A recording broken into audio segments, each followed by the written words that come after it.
Hey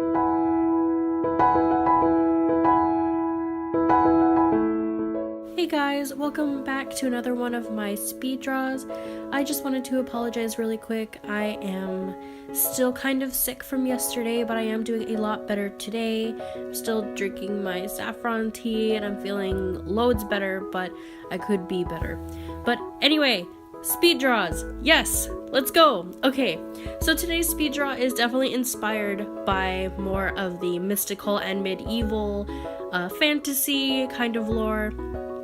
I came up with a concept of drawing like sort of a forest nymph holding up a little baby sprout, and I just loved the concept and I just ran with it.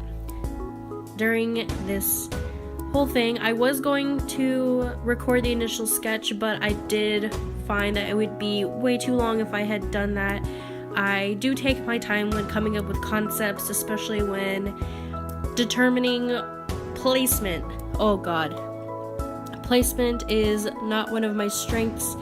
I spend forever trying to figure out where I want to put hands, and that is so difficult for me. But anyway, I'm super happy with how this initial sketch came out. Let me know in the comments if you guys want to see any like initial sketching, any like beginning kind of stuff.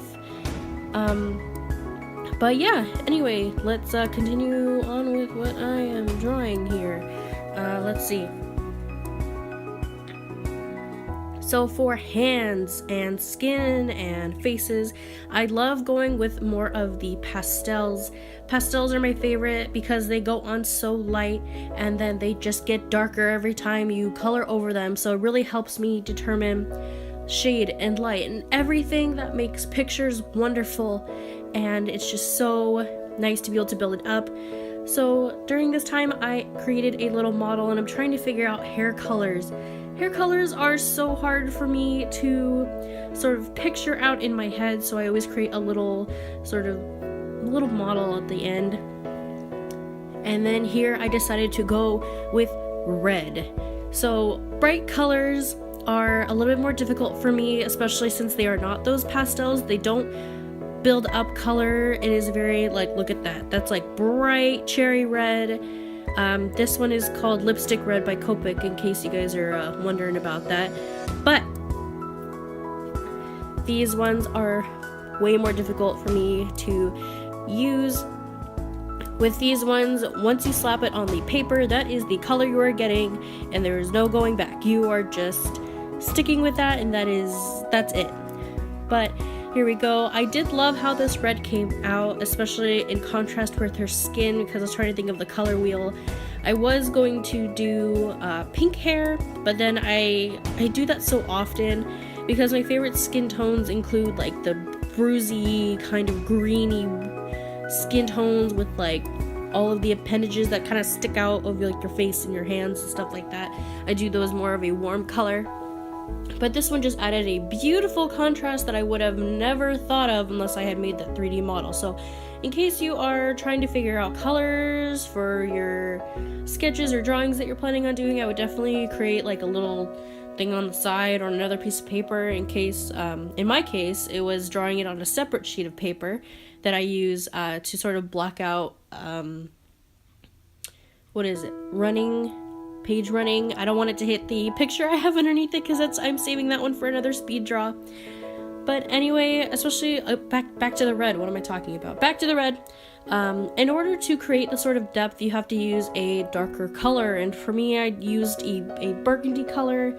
Totally forgot the name of it, but it is a slightly darker red, and again by Copic. And in order to create highlights, I used that same pink I used for the fingers and the nose, just to create kind of a nice warm highlight as opposed to just using white, because then if you use white it looks like her hair is not real, and I know her hair doesn't look real here, but it helps a little bit in the long run. But anyway, I love messy hair. Messy hair just makes the character feel so much more realistic than just a fluffy kind of otherworldly being that hasn't worked a day in their life. Like, I want her to have some sort of personality, like she's been on the earth a long time, the fact that she can't really see very well anymore. But yeah, I just wanted to invoke that. And I love trying new hairstyles because I can never figure out hairstyles I like to do, so I decided to do 2 French braids on the top of her hair leading out to this nice flowy red waves of what would it be, huh? Like I don't want to say fruit punch, but I guess fruit punch, long waves of fruit punch. But yeah, I always have a really hard time with backgrounds. Wow, I'm really bad at doing everything, aren't I? I did see Juicy Ink do something similar like this, where she just did the like straight up color block, and I thought that was really creative because it saved me from having to figure out what the heck to put in the background, and I'm always looking forward to doing new stuff in the background, so this was kind of nice. Again, I did have a hard time picking out the color, and I thought, well, would contrast red a little bit and contrast her skin tone and all of that good stuff, so I decided on that light blue color. And then this part, I couldn't figure out if I wanted to outline her or not, but I felt if I wanted to have nice separation, I should probably outline her a little bit with a brush pen. It's legitimately a brush pen. It's like a paintbrush. It's a calligraphy pen. I can't for the life of me remember what the name is because it's in another language and I can't read it, but I'll have the pen linked down below to where you can purchase it in case you were interested. It's seriously my favorite pen. I never do anything unless it's with that pen. It's a lifesaver. I love it. It's my favorite freaking thing in the world, and I suggest everybody try using it because it's fantastic. But yeah, here just doing some outline stuff, just just trying to figure out if I want to draw eyelashes on her or not, but of course I did. And then yeah, some final touches, some like little white dots, some that's coming up. Sorry, I went way ahead. Still outlining the hair. I felt it gave it some nice separation. Oh, here's the white pen.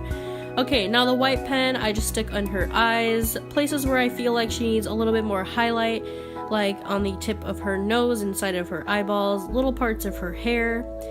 And then I'm going in again with that shade color because I felt there was not enough depth in this, and I shade her stomach a million times, but trying to figure out how to blend all of that because my pens are running out of ink and I don't get to go refill them until next week.